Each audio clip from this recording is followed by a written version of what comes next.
ఓం నమ శివాయ. Real flick devotional ప్రోగ్రామును చూస్తున్న వీక్షకులకు నమస్కారం. మహాద్రిపార్శ్వే చతటే రమంతం సంపూజ్యమానం సతతం మునీంద్రైః సురాసురైర్యక్ష మహోరగాధ్యైః కేదారమీశం శివమీశమీడే అని ద్వాదశలింగాలలో ఒకటైన కేదారేశ్వర లింగాన్ని స్తుతి చేస్తారు. కాశీఖండ మహత్య గ్రంథములోని కేదారఖండములో కేదారనాథ్ అంటే విముక్తి యొక్క పంట పెరుగుతుంది కాబట్టి ఈ క్షేత్రాన్ని అలా పిలుస్తారని పేర్కొంది. ఇచ్చట కేదార్నాథ్ శివుని కేదార్ఖండ్ ప్రభు అని కూడా పిలుస్తారు.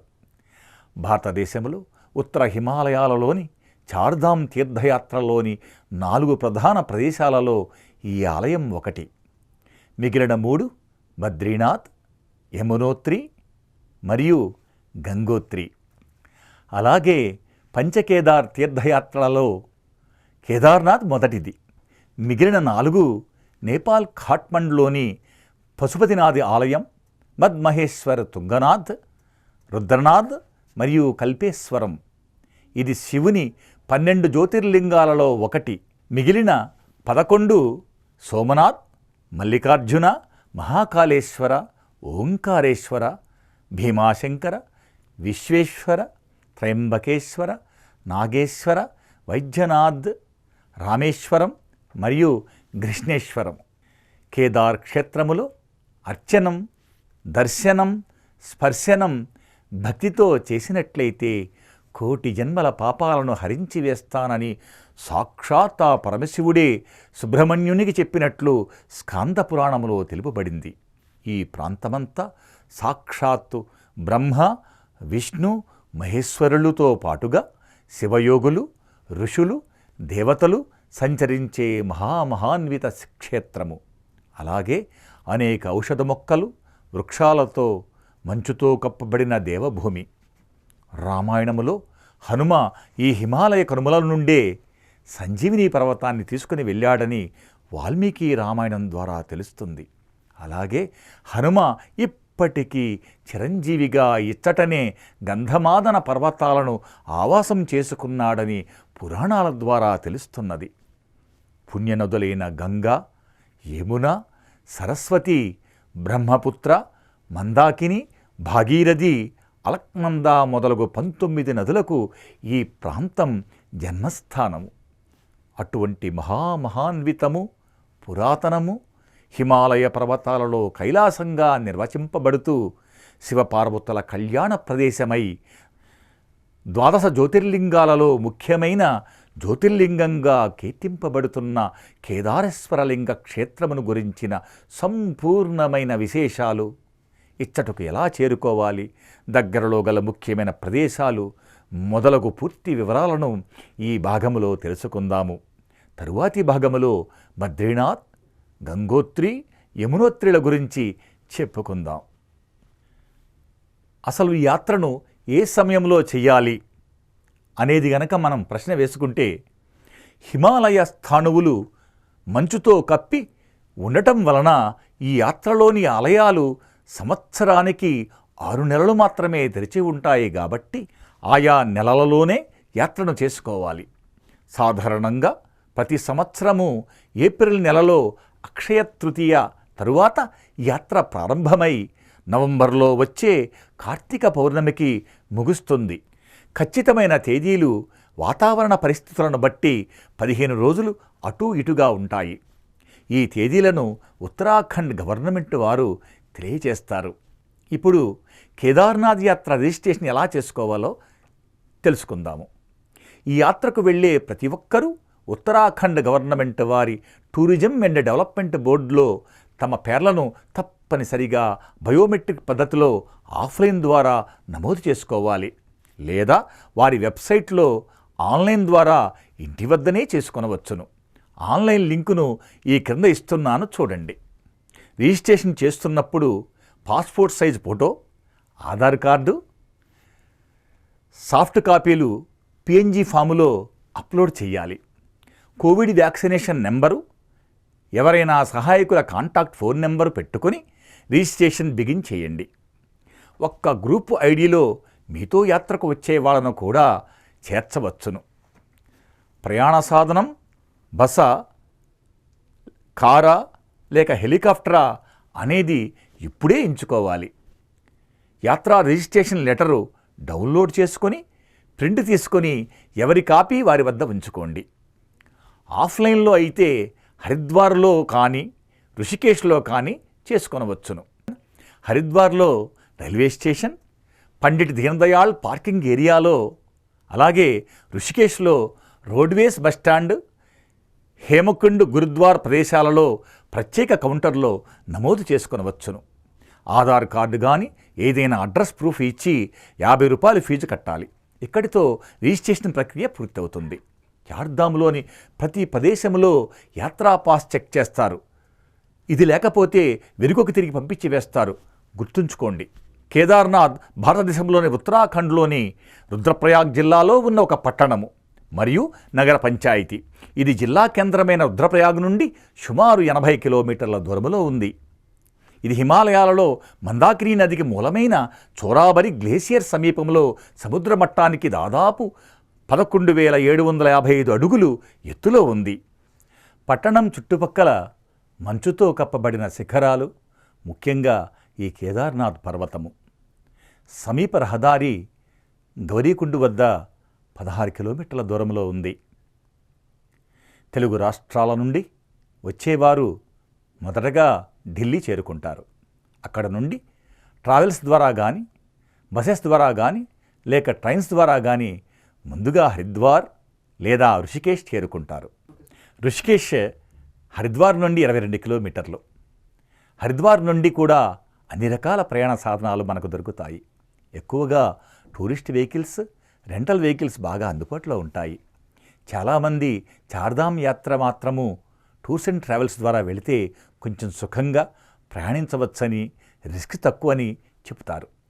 కేదార్నాథ్ వెళ్ళేవారు తప్పనిసరిగా గౌరీకుండ్కు చేరుకోవాలి.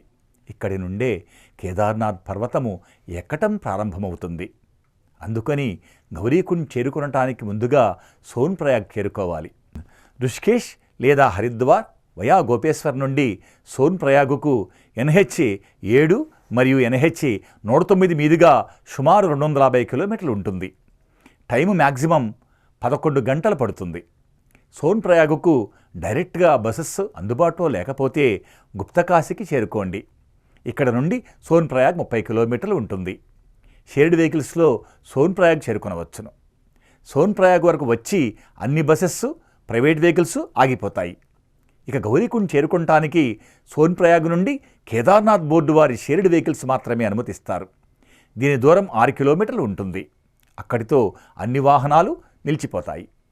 గౌరీకుండ్ నుండి కేవలము నడక మార్గము ద్వారానే కేదార్నాథ్కు హిమాలయ పర్వతాలలోని సన్నని దారి ద్వారా ఎక్కవలసి ఉంటుంది.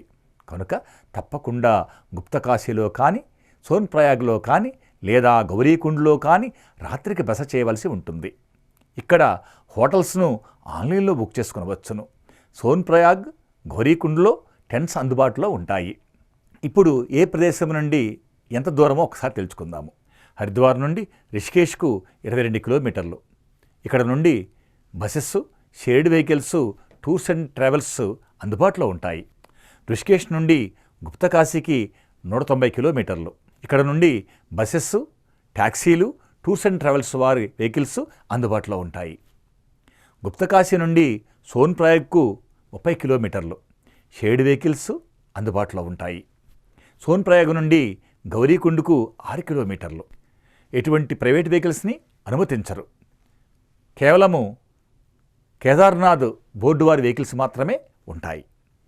గౌరీకుండ్ నుండి కేదార్నాథ్కు 16 కిలోమీటర్లు నడక ద్వారా కొండపైకి ఎక్కవలసి ఉంటుంది. లేకపోయినట్లయితే గుర్రాలు లేదా పల్లకీల ద్వారా మోసుకొని పైకి తీసుకువెళ్తారు. రెండవ రోజు కేదార్నాథ్ చేరుకోవడానికి సాధ్యమైనంత వరకు ఉదయం 6 గంటలకే బ్రేక్ఫాస్ట్ చేసుకొని గౌరీకుండ్ నుండి 16 కిలోమీటర్లు ట్రెక్కింగ్ ప్రారంభించండి. అంటే నడకని ప్రారంభించమని అర్థం అన్నమాట.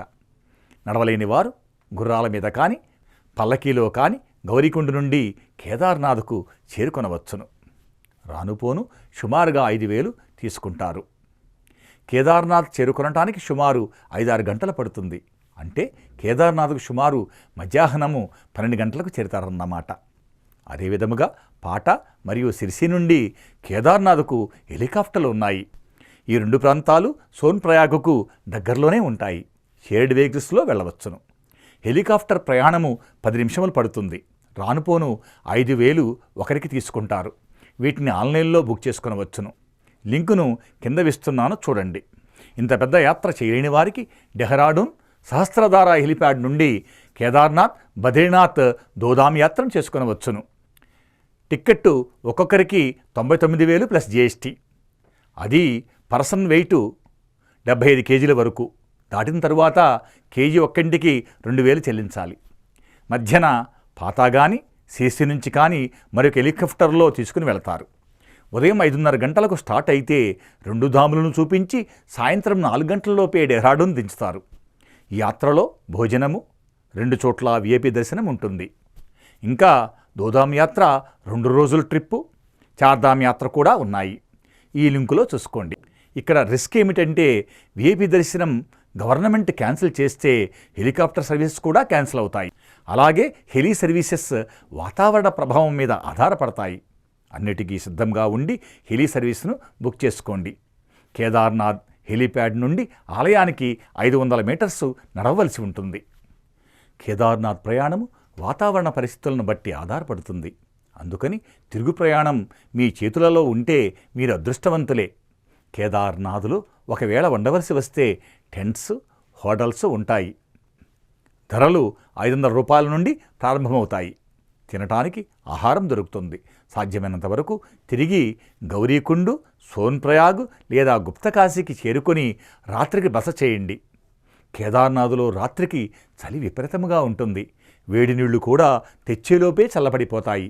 కుదరని పక్షములో కేదారేశ్వరుని దర్శించుకొని ఆ రాత్రికి అక్కడే స్టే చేయండి.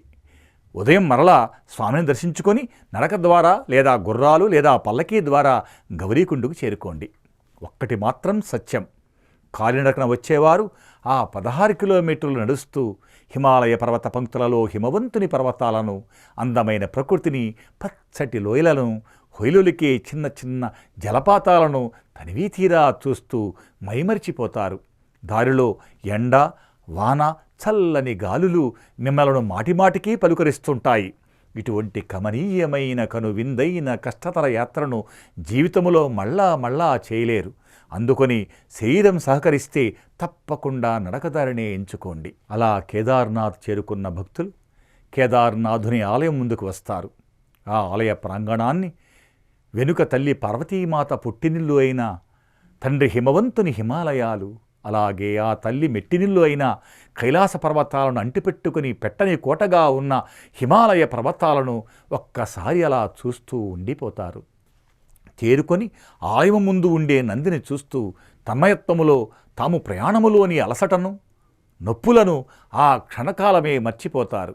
ఎప్పుడెప్పుడు విశ్వంభరుడు ఉమాపతి అయిన కేదారేశ్వరుని దర్శించుకునటానికి లోపలికి వెళతామా అని తప్పించిపోతారు. ఈ తపనే, ఈ శరణాగతినే ఆ శంకరుడు మెచ్చి వరాలిచ్చేది. అసలు ఈ ఆలయ శిఖర దర్శనం మాత్రం చేతనే సర్వ పాపాలు ఆ సదాశివుడు తొలగించి వేస్తాడని పురాణాలు చెప్తున్నాయి. పంచాక్షరీ మంత్రము ఓం నమఃశివాయ, ఓం నమఃశివాయ అంటూ జపిస్తూ ఆలయములోనికి ప్రవేశిస్తారు భక్తులు. భక్తులు ఆలయములోకి ప్రవేశించగానే బంగారు వర్ణములో ఉన్న చిన్న నంది ఆ పరమేశ్వరుని చూస్తూ దర్శనమిస్తుంది. ఆ ప్రక్కనే ఉన్న బంగారు కాంతితో దగదగ మెరిసిపోతున్న ఉత్సవ విగ్రహాలను చూస్తారు భక్తులు. ఆలయ గోడలపై పార్వతి, పంచపాండవులు, ద్రౌపది, శ్రీకృష్ణ భగవానుని విగ్రహాల చెక్కడాలను చూస్తూ భక్తులు అంతరాలయములోనికి ప్రవేశిస్తారు. ఎడమ ప్రక్కన వినాయకుడి విగ్రహాన్ని నమస్కరించుకొని గర్భగుడిలో ఎదురుగా గోడపై బంగారు వర్ణములోనున్న పార్వతీ పరమేశ్వరుల విగ్రహాలను చూసి నమస్కరించుకొని గర్భాలయంలోనికి ప్రవేశిస్తారు. కేదారేశ్వర లింగాన్ని తిన్నగా కంటితో చూడకూడదు. అందుకొని వలయాకారములోనున్న ఒక రాగి కంకణాన్ని మీతో పాటుగా తీసుకుని వెళ్ళి దానిని మీ కంటికి అడ్డముగా పెట్టుకుని శివలింగాన్ని చూడాలి. దీని ఆంతర్యము ఏమిటంటే సమస్త బ్రహ్మాండము నిండినవాడు ఈ ఈశుడొక్కడే, పాపాలను హరించి మోక్షమును ఇచ్చువాడని తెలిపేటందులకు ఆ ఆలయములో ఇలా చూడాలని పెద్దలు చెబుతారు. కంకణ దానము చేస్తే జీవన్ముక్తుడవుతాడని శివపురాణం చెబుతుంది. అందుకనే ఆ కంకణాన్ని కేదార్నాథులో విడిచిపెట్టి రావాలని చెబుతారు. లింగ రూపములో ఉన్న కేదార్నాథ్ యొక్క ప్రధాన లింగము వృత్తాకారమున కాక 12 అడుగులు చుట్టుకొలతతో త్రిభుజాకారంగా ఉంటుంది. భక్తులు తమతో పాటుగా ఆవు నెయ్యిని లింగానికి తాకిస్తారు. దీనికి ఒక కథ ప్రచారములో ఉన్నది. ఈ లింగము శివుని రూపంలో ఉన్న బర్రె పృష్ఠభాగమని మనకు తెలుసు. దీనిని భీముడు గట్టిగా ఒడిసిపట్టి పట్టుకున్నప్పుడు పైభాగము ఒరిసిపోయిందట. అందుకు భీముడు బాధపడి నెయ్యితో మర్దన చేసి శివుడు స్వస్థత పొందినట్లుగా తన మానసిక వ్యధను తగ్గించుకున్నాడని పురాణాలు చెబుతున్నాయి. అప్పటి నుండి భక్తులు కూడా ఆ విధి విధానాన్ని అనుసరిస్తూ స్వచ్ఛమైన ఆవు నెయ్యిని వ్రాయటం ఆచారమయ్యింది. అలా కేదారేశ్వరుని దర్శించుకున్న భక్తులు ఆ స్వామిని మనస్సులో నింపుకొని స్వచ్ఛమైన మనసుతో ఇక ఈ జన్మకిది చాలు కేదారేశ్వర అని బయటకు వస్తారు. ఇంకొక ముఖ్య విషయం ఏమిటంటే, శీతాకాలములో ఈ ఆలయాన్ని మూసివేసినప్పుడు కేదారేశ్వర లింగానికి అభిషేకం చేసి భస్మం ధరింపచేసి పూలతో అలంకరణ చేసి ప్రసాదాలు పెట్టి దీపం వెలిగిస్తారు. ఉత్సవమూర్తులకు కిరీటం ధరింపచేసి బయటకు తీసుకుని వచ్చి ఆలయానికి తాళం వేస్తారు. అద్భుతం! ఆశ్చర్యకర విషయం ఏమిటంటే 6 నెలల తరువాత ఆలయ తలుపులు తీసినప్పుడు ఉదయమే పూజ చేసినట్లు దీపము వెలుగుతూ ఉంటుంది. పువ్వులు పరిమళమును వెదజల్లుతూనే ఉంటాయి. ప్రసాదాలు అలానే ఉంటాయి. 5 ప్రధాన పూజారులలో మన తెలుగువాడైన శ్రీ శివలింగ స్వామిని దీనికి గల కారణాన్ని అడిగినప్పుడు ఆలయాన్ని మూసివేసిన కాలములో శివుని గణములు, దేవతలు, యక్షులు రోజూ పూజలు చేస్తారని చెబుతుంటే విని సంభ్రమాశ్చర్యములకు లోనవుతాము. ఆ విధముగా బయటకు వచ్చిన భక్తులు పక్కనే ఉన్న ఈశాన్య ఈశ్వర ఆలయాన్ని దర్శించుకుంటారు. ఒక ప్రక్కన చిన్న శివలింగాన్ని, ప్రక్కన శివపార్వతుల విగ్రహాలను నమస్కరించుకుంటారు. ఆలయానికి వెనుక భాగమున భీమశిలని నమస్కరించుకుంటారు భక్తులు. 2013లో ఇక్కడికి వచ్చిన మంచు తుఫానుకు ఆలయముపై నుండి పెద్ద పెద్ద బండరాళ్ళు అత్యంత వేగముతో దల్లుకుంటూ వచ్చినప్పుడు ఈ భీమశిల వచ్చి అక్కడ ఆగి ఈ ఆలయాన్ని జీర్ణము కాకుండా ఈశ్వరునిచే కాపాడబడింది. అప్పుడు అక్కడున్న పూజారులు, ఇతరులు ఈ ఆలయంలో రక్షణ పొంది కాపాడబడ్డారు. ఇది ఆ మహాశివుని అద్భుత లీల కాక మరి ఏమిటి? అక్కడ దగ్గరలోనున్న ఆదిశంకరాచార్య సమాధిని దర్శించుకుంటారు భక్తులు. కేదార్నాథ్ దర్శనం తరువాత అక్కడ నుండి కొండ మీదకు 1 కిలోమీటర్ల పైకి వెళితే భైరవబాబా ఆలయం వస్తుంది. ఆలయం మొత్తాన్ని 6 నెలల పాటు మూసివేసినప్పుడు ఈ బాబానే ఈ క్షేత్రం మొత్తానికి రక్షణ ఇస్తాడని ప్రజల విశ్వాసము. ఆలయ పూజా విశేషాలను గురించి తెలుసుకుందాము. ఉదయం 6 గంటల నుండి రాత్రి 7 గంటల వరకు భక్తులు స్వామిని దర్శనం చేసుకొనవచ్చును. అయితే మధ్యాహ్నము 3 గంటల నుండి 5 గంటల వరకు భక్తుల దర్శనం నిలిపివేస్తారు. భక్తుల రాకను బట్టి ఈ వేళలను పెంచడం జరుగుతుంది. విశేష పూజలను భక్తుల రాకను బట్టి తెల్లవార్లు జరుగుతాయని ప్రధాన పూజారి చెబుతుంటే ఆశ్చర్యమేసింది. ఆర్జిత సేవల విషయానికి వస్తే అభిషేకాలు, రుద్రాభిషేకాలు, ఆరతి, మహా ఆరతి, రుద్రహోమం, పంచామృత పూజలు ప్రతిరోజు జరుగుతాయి. ఈ సేవలను Shri Badrinath Kedarnath temple committee online వెబ్సైట్లో బుక్ చేసుకునవచ్చును, లేదా ఆలయం దగ్గర దేవస్థానం వారి ఆఫీసులో బుక్ చేసుకునవచ్చును. దేవీ నవరాత్రులు అత్యంత వైభవపేతంగా చేస్తారు. ఆ 9 రోజులు విశేషమైన పూజలు, హోమాలు నిర్వహిస్తారు. ఇప్పుడు స్థల పురాణము, లింగోద్భవము, జ్యోతిర్లింగాల ఆవిర్భవము గురించి తెలుసుకుందాము. ఒకానొక కల్పములో బ్రహ్మ విష్ణువుల మధ్య ఎవరు గొప్ప అనే అంశం వచ్చింది. అప్పుడు పరమేశ్వరుడు వారి మధ్య బ్రహ్మాండమైన జ్యోతిస్తంభముగా ఏర్పడి ఆకాశము నుండి పాతాళం వరకు వ్యాపించాడు. దీని ఆది అంతం తెలుసుకున్న వాళ్ళు గొప్పవారనే పరమేశ్వరుని వాక్కుతో విష్ణువు వరాహ రూపంతో పాతాళానికి, బ్రహ్మ హంసవాహనం మీద ఆకాశం వైపుకు బయలుదేరుతారు. కొన్ని వేల సంవత్సరముల తర్వాత అనుకున్న ప్రకారము తెలుసుకొనలేక తిరిగి వచ్చేశారు. కానీ బ్రహ్మ తాను తెలుసుకున్నానని అబద్ధం చెప్పాడు. అందుకు సాక్ష్యంగా పైనుంచి పడిన మొగలి పువ్వును, దారిలో కనపడిన కామధేనువును వెంట తెచ్చుకున్నాడు. బ్రహ్మ మాటను కాదనలేక మొగలి పువ్వు ఆ వెలుగు అంతాన్ని విధాత చూశాడని చెప్పగా కామధేనువు మాత్రము చూశాడని తలబూపి చూడలేదని తోకను ఆడించింది. సర్వోపగతుడైన శివుడు కోపించి పూజార్హత లేదని బ్రహ్మను మొగిలి పువ్వును శపించాడు. అలాగే తోకభాగము పూజార్హమైనదిగా కామధేనువుకు చెబుతాడు. తరువాత బ్రహ్మ విష్ణు మొదలగు దేవతల ప్రార్థనతో శివుడు తన జ్యోతిస్వరూపాన్ని వదిలి తిరువణ్ణామలైలో మొట్టమొదటగా లింగరూపములో ఉద్భవించాడు. ఆ రోజుననే శివరాత్రి పండుగలను జరుపుకుంటారు. అలా లింగోద్భవము జరిగినప్పుడు శివుని దివ్యమైన వెలుగు 64 కిరణాలుగా ప్రసరించి 64 జ్యోతిర్లింగాలుగా వెలసాయి. వాటిలో ప్రకాశవంతము తేజోవంతమైన 12 కిరణాలే 12 జ్యోతిర్లింగాలుగా స్వయంభూగా వెలిసాయని పురాణాల ద్వారా తెలియవస్తున్నది. వీటిలో ప్రముఖమైనదే కేదారేశ్వరలింగము. ఇప్పుడు కేదార్నాథ్ స్థల పురాణ విశేషం గురించి తెలుసుకుందాము. కొన్ని కల్పాలకు ముందు బ్రహ్మ కొడుకైన ధర్మ, దక్షుని కూతురైన మూర్తి లేక అహింసా దంపతులకు నారాయణుని అంశతో నరనారాయణులు జన్మించారు.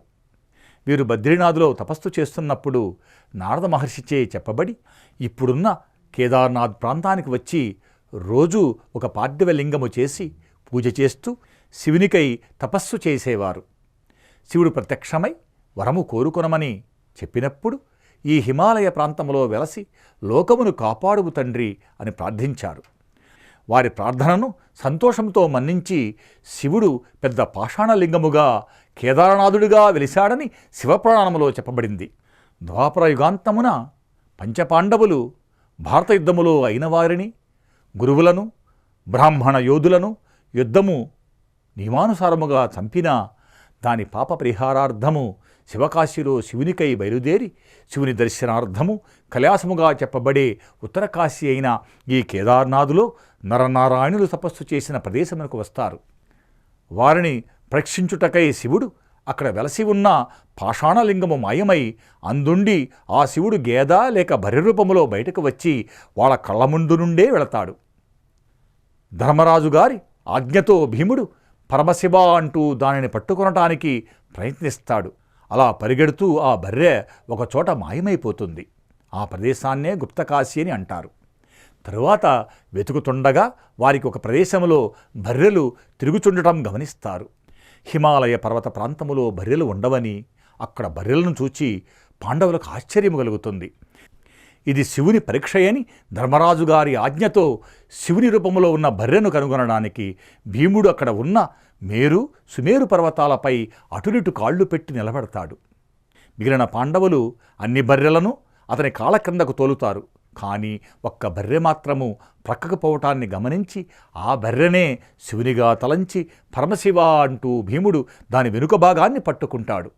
భీముని చేతులలో ఉన్న బర్రె వెనుక పృష్ఠభాగము త్రిభుజాకార శివలింగమై వారికి దర్శనమిచ్చింది. పాండవులు ఆ లింగాన్ని ప్రతిష్ఠించి పూజించారని కేదార్ఖండ్ శివపురాణాలలో చెప్పబడింది. భూమిలో అదృశ్యమైన బర్రె మిగిలిన భాగములో ముఖ అగ్రభాగము నేపాల్ ఖాట్మండ్లోని పశుపతినాథ్ ఆలయములోనున్న లింగమని తెలియవస్తుంది. అలాగే మద్మహేశ్వరలో నాభి మధ్య భాగము, తుంగునాథులో హృదయస్థాన మధ్య భాగము, రుద్రనాథులో నేత్రముఖమండలము, కల్పేశ్వరములో తలపై భాగము, కేదార్నాథులో పృష్ఠభాగముగా వెలసి పంచకేదార్ లింగాలుగా ప్రసిద్ధి చెందుచున్నవి. వీటిని కూడా పాండవులే ప్రతిష్ఠించి పూజించారని తెలుస్తుంది. ఒక్కటి మాత్రము నేపాల్లో ఉంటే మిగతా 4 కేదార్ లింగాలు ఇక్కడ హిమాలయ స్థాణువుల్లోనే ఉన్నాయి. కొంచెం ప్రయాణం కష్టం కనుక కొద్దిమంది మాత్రమే వీటిని దర్శించుకుంటారు. అలాగే 6వ మరియు 7వ శతాబ్దములో నాయనార్లు తిరుజ్ఞాన సంబంధర్ అప్పర్ సుందరార్ వ్రాయబడిన పవిత్రమైన తమిళ శైవ గ్రంథమైన తేవవరంలో వివరించబడిన 275 యాత్రాస్థలాలలో కేదార్నాథ్ ఒకటి. కేదార్నాథ్ గురించిన తొలి ప్రస్తావన స్కంద పురాణములో ఉంది. ఇందులో గంగానది మూలాన్ని వివరించే కేదార్నాథ్ పేరును శివుడు తన కేశాల నుండి పవిత్ర జలాన్ని విడుదల చేసిన ప్రదేశంగా పేర్కొన్నాడు. బద్రీనాథ్ మరియు ఉత్తరాఖండ్లోని ఇతర దేవాలయాలతో పాటు ఆదిశంకరులు ఈ ఆలయాన్ని పునరుద్ధరించారని, అతను కేదార్నాథ్లో మహాసమాధిని పొందాడని చెబుతారు. పంచకేదార్ ఆలయాలను నిర్మించిన తరువాత పాండవులు మోక్షం కోసం కేదార్నాథులో ధ్యానము చేసి యజ్ఞము చేసి ఆపై మహాపంత్ అనే స్వర్గమార్గం ద్వారా స్వర్గము లేదా మోక్షాన్ని పొందారని చెబుతారు. కేదార్నాథ్ తీర్థ పురోహితులు ఈ ప్రాంతంలోని పురాతన బ్రాహ్మణులు. వారి పూర్వీకులు నరనారాయణ మరియు దక్ష ప్రజాపతి కాలము నుండి లింగాన్ని పూజిస్తున్నారు. పాండవుల మనవుడైన జనమేజయరాజు వారికి ఈ ఆలయాన్ని పూజించే హక్కును ఇవ్వటమే కాక మొత్తం కేదార్ ప్రాంతాన్ని విరాళంగా ఇచ్చాడు. మరియు వారు అప్పటి నుండి పంచకేదారేశ్వర లింగాలను ఆరాధిస్తున్నారు. ఆలయానికి 5 ప్రధాన పూజారులు ఉన్నారు. వారు 1 సంవత్సరం పాటు ప్రధాన అర్చకులుగా మారతారు. గత సంవత్సరము ప్రధాన పూజారిగా ఉన్నది శ్రీ శివలింగ స్వామి గారు మన తెలుగువారే. కేదార్నాథ్ చుట్టూ అనేక పాండవుల చిహ్నాలు ఉన్నాయి. పాండవుల తండ్రి పాండురాజు ఇక్కడ దగ్గరలోని పాండుకేశ్వరములో మరణించాడని చెబుతారు. ఇక్కడి గిరిజనులు పాండవలీల అనే నృత్యాన్ని ప్రదర్శిస్తారు. పంచకేదార్లలో కేదార్నాథ్ ఆలయము మరియు మద్ మహేశ్వర ఆలయాలు శీతాకాలములో మంచుతో కప్పబడి ఉండుట వలన ఈ ఆలయాల్ని మూసివేస్తారు. అందుకని ఉత్సవ విగ్రహాలను రుద్రప్రయాగ్ జిల్లాలోని ఉఖీమఠుకు తీసుకుని వచ్చి అక్కడ ఓంకారేశ్వర ఆలయములో 6 నెలల పాటు పూజిస్తారు. కేదార్నాథ్ నుండి ఉఖీమఠ్ 120 కిలోమీటర్ల దూరంలో ఉంటుంది. సమీపంలోని వివిధ ప్రదేశాలు మధ్యమహేశ్వరు ఆలయం, తుంగనాథ్ ఆలయం మరియు డియోరియా తాల్ అంటే సహజమైన మంచినీటి సరస్సు అని అర్థము. అనేక ఇతర సుందరమైన ప్రదేశాలను దర్శించడానికి ఉఖీమఠ్ కేంద్ర గమ్యస్థానముగా ఉపయోగించుకొనవచ్చును. ఈ ఉఖీమఠ్లో ఉన్న ఓంకారేశ్వరుని దర్శించుకుంటే వచ్చే ఫలము పంచకేదార్లను దర్శించుకున్న ఫలితముతో సమానమని చెబుతారు. పురాణాల ప్రకారం బాణాసురుని కుమార్తె ఉష మరియు శ్రీకృష్ణుని మనవడు అనిరుద్ధు వివాహము ఇక్కడ ఘనంగా జరిగింది. ఉష పేరుతో ఈ ప్రదేశాన్ని ఉషామత్ అని పేరు పెట్టారు. ఇప్పుడు దీనిని ఉఖీమత్ అని పిలుస్తారు. శ్రీరామ వంశం వాడైన మాంధాత అనే రాజు ఇక్కడ శివునికై ఘోర తపస్సు చేశాడని పురాణాలు చెబుతున్నాయి. భక్తులు కేదార్ నుండి తిరిగి గౌరీకుండుకు చేరుకుంటారు. గౌరీకుండు ఒక మహిమాన్వితమైన ప్రదేశము. పర్వతరాజపుత్రి పార్వతీ నడయాడిన ప్రదేశము. ఆ పరమేశ్వరునికై తపించి ఆయనను పొందడం కోసం తపస్సు చేసిన ప్రదేశమని పురాణాలు చెబుతున్నాయి. ఇచ్చట దగ్గరలో గల త్రియుగినారాయణ్ ప్రదేశములో పార్వతీ పరమేశ్వరుల కళ్యాణం అయిందని, ఇప్పటికీ అగ్ని వెలుగుతూనే ఉండటం మనం చూడవచ్చును. ఇది పురాణాలలో కూడా తెలుపబడింది. గౌరీకుండ్లో ఉష్ణకుండాలలో నీరు వేడివేడిగా ఆవిర్లు వస్తుంటాయి. ఈ ఉష్ణకుండములో స్నానం చేస్తే పాపాలు తొలగుతాయని చెబుతారు. ఈ వేడి నీరు ఎలా వస్తుందనేది చాలా ఆశ్చర్యముగా ఉంటుంది. గుప్తకాశీలో విశ్వనాథ్ మందిరాన్ని దర్శించుకుంటారు. ఇచ్చటనే పరమేశ్వరుడు పాండవులకు కనపడకుండా మాయమైనాడు. అలాగే పరమశివుడు పార్వతీమాతకు ప్రత్యక్షమై వివాహం చేసుకుంటానని వరమిచ్చిన ప్రదేశం ఇది. ఈ ఆలయం ఎదురుగా మణికర్ణికా కుండు చూడవచ్చును. ఇచ్చట 2 నందుల ముఖము నుండి గంగా, యమున జలధారలు వస్తుంటాయి. ఇవి ఎలా వస్తున్నాయి, ఎక్కడికి వెళుతున్నాయి అనే ప్రశ్నకు సమాధానం లభించలేదని తెలిస్తే ఆశ్చర్యంగా ఉంటుంది. ఇక్కడ దగ్గరలో గల సోన్ప్రయాగ్లో గంగానదికి ఉపనదులైన భగీరథి, అలక్నందా నదుల సంగమము అత్యంత రమణీయంగా ఉంటుంది. అలాగే తిరుగు ప్రయాణములో ఋషికేశ్లో పరమార్థ నికేతన్ ఆశ్రమము, నీలకంఠ మహాదేవు మొదలగు ఆలయాలను దర్శించుకొనవచ్చును. హరిద్వార్లో గంగా స్నానం ఎంతో పవిత్రమైనది. ఇచ్చట ముఖ్యమైన దేవాలయాలైన మానసాదేవి, చండీదేవితో పాటు అనేక ఆలయాలను దర్శించుకొనవచ్చును. అందమైన హిల్ స్టేషన్ ముస్సోరి ఇక్కడి నుండి 80 కిలోమీటర్ల దూరంలో ఉంటుంది. శివుని కృపచే పాండవులచే ప్రతిష్ఠించి నిర్మించబడిన జ్యోతిర్లింగాలలో ప్రముఖమైన కేదారేశ్వర క్షేత్రమును గురించిన సంపూర్ణ విశేషాల సమాహారమును గురించి తెలుసుకున్నాము. ఆ కేదారేశ్వరుడు అమ్మ పార్వతీ యొక్క కటాక్ష వీక్షణాలు మీపై ప్రసరించాలని కోరుకుంటూ బద్రీనాథ్ ఆలయము, యమునోత్రి, గంగోత్రి యొక్క విశేషాల సమాచారముతో మీ ముందుకు వస్తాను. అంతవరకు సెలవు. నమస్కారం. రియల్ ఫ్లిక్ డివోషనల్ ప్రోగ్రామును చూస్తున్న ప్రతి ఒక్కరకు ధన్యవాదములు.